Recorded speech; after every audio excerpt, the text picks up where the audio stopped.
Quando o assunto é organização financeira ou finanças pessoais, um dos métodos mais falados é o tal do 50-30-20, a regra de ouro das finanças pessoais.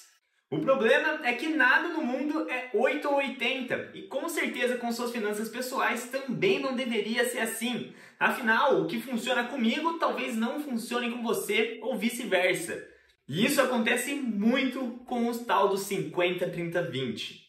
Então hoje nesse vídeo eu quero te explicar o que é o método 50-30-20, quais são as vantagens e desvantagens dele e no final eu quero dar a minha opinião sobre quem deveria usar esse método e quem não deveria usar esse método.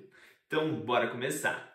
E aí, tudo bem? Me chamo Kaique Favari, sou planejador financeiro e o intuito desse canal aqui é te ajudar a ter todos os artifícios necessários para você tomar suas próprias e corretas decisões financeiras. Então, se você curte esse tipo de conteúdo, se inscreve aí para não perder nada. Vamos começar falando o que é esse método. E o método 50-30-20 é bem simples. Ele pressupõe que você pegue todo o dinheiro que entra para você ao longo do mês e que você divida em 3 partes. 50% do que entrou vai para despesas essenciais, 30% vai para despesas variáveis e 20% vai para investimentos. Despesas essenciais são todas aquelas despesas, todos aqueles gastos que você precisa pagar ou comprar que você usa para sobreviver. Então aqui a gente está falando de aluguel, água, luz, internet, gasolina do seu carro e afins. Uma forma muito simples de você descobrir o que são suas próprias despesas essenciais, pega uma folha ou abre o Word, não sei, e começa a fazer uma lista de tudo que você precisa para sobreviver ao longo do mês. Só que faz isso sem olhar seu extrato do banco, sem olhar o seu e-mail, sem olhar nenhuma planilha. Simplesmente vai de cabeça. O que é esse exercício? Basicamente, tudo que você lembrar que você precisa para sobreviver realmente vai ser essencial. Porque se você esquecer de alguma coisa, convenhamos que ele não deve ser tão essencial assim. Então esse é um ótimo exercício. Despesas variáveis são todos aqueles gastos que você não precisa para sobreviver. Então são aqueles tipos de gastos que você costuma ter no seu dia a dia, mas não são essenciais. E preste atenção que eu estou falando sobreviver essenciais. Não estou falando que vão ser gastos fáceis de cortar ou que vão ser gastos que não vão te causar dor. Como assim? Por exemplo, ir em restaurantes é um gasto variável, é um gasto de luxo. Mas se você é uma pessoa que ama fazer isso, você é uma pessoa que já tem o hábito de ir em restaurantes todas as semanas, ele continua não sendo um gasto essencial, porque você não precisa ir em um restaurante para sobreviver. Mas vai ser um gasto bem doloroso de você tirar. Então a gente tem que fazer essa divisão muito clara de sobrevivência e variáveis. Não significa que variáveis vai ser fácil cortar, tá bom? Nesses gastos aqui entram restaurantes, viagens, compra de roupas, coisas do tipo. E por fim, investimentos. Estamos falando aqui da sua reserva de emergência, dos seus investimentos para aposentadoria, de você juntar dinheiro para quitar dívidas de repente. Então, só como exemplo prático, para finalizar esse assunto do que é o método, vamos pegar um casal que ganha, por exemplo, 10 mil reais por mês. 5 mil reais desse casal deve ser destinado às despesas essenciais, 3 mil reais devem ser destinados às despesas variáveis e 2 mil reais devem ser destinados aos investimentos. É bem simples, né? Mas agora vamos às vantagens e desvantagens que esse método possui, na minha opinião. Primeira vantagem é que ele é um método extremamente simples.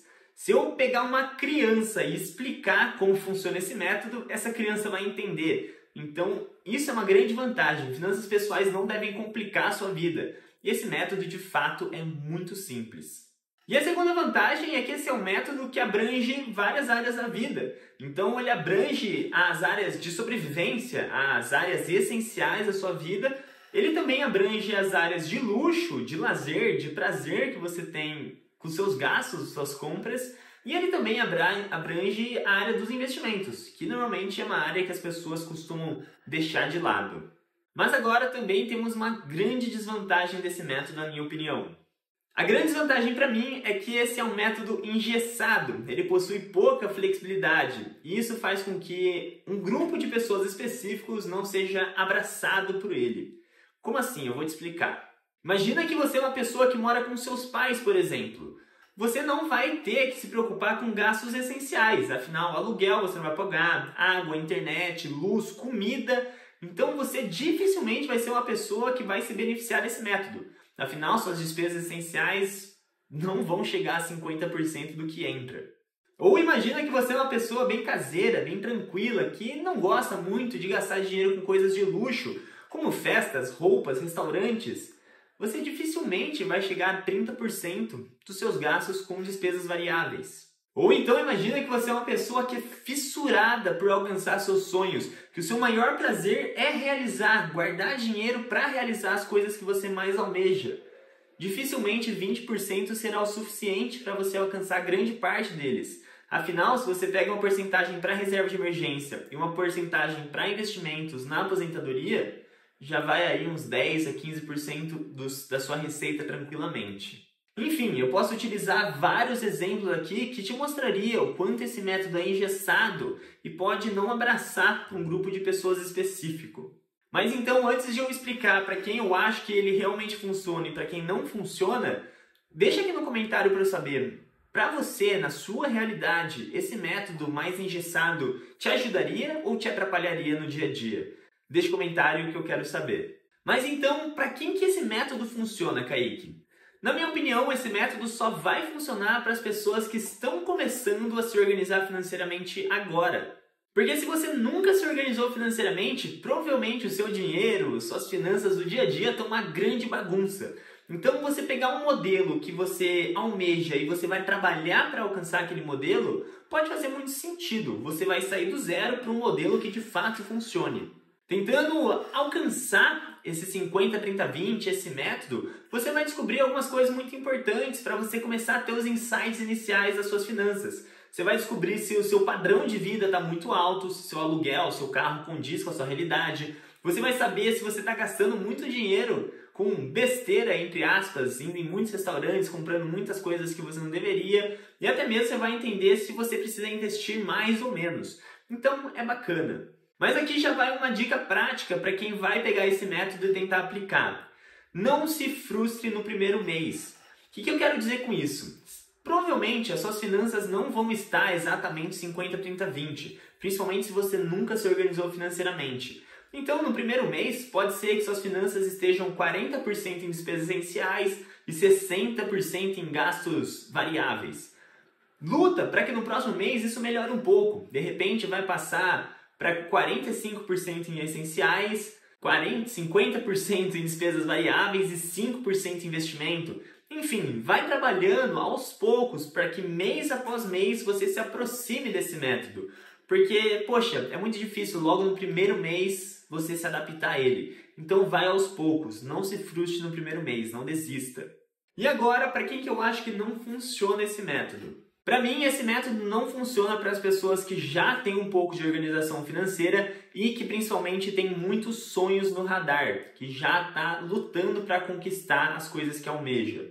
E por que eu acho que não funciona? Você concorda comigo que nós, no nosso dia a dia, não temos só 3 áreas financeiras? A gente tem educação, doação, gastos essenciais, investimento, aposentadoria, emergência, saúde. A gente tem muitas áreas que encaixar tudo isso dentro do 50, 30, 20, se você já tem uma organização financeira um pouco mais avançada, pode ser muito limitante e pode ser muito difícil fazer com que tudo isso se enquadre no 50, 30, 20. Então, para você, que é essa pessoa que já tem alguns sonhos no radar, que já tem uma noção financeira um pouco melhor, eu te convido a você criar o seu orçamento ideal. O meu orçamento ideal, por exemplo, é 25, 25, 50. 25% em despesas essenciais, 25% em despesas variáveis e 50% em investimentos. O seu pode ser, de repente, 10, 30, 60, 60, 20, 10, 5, 5, não sei.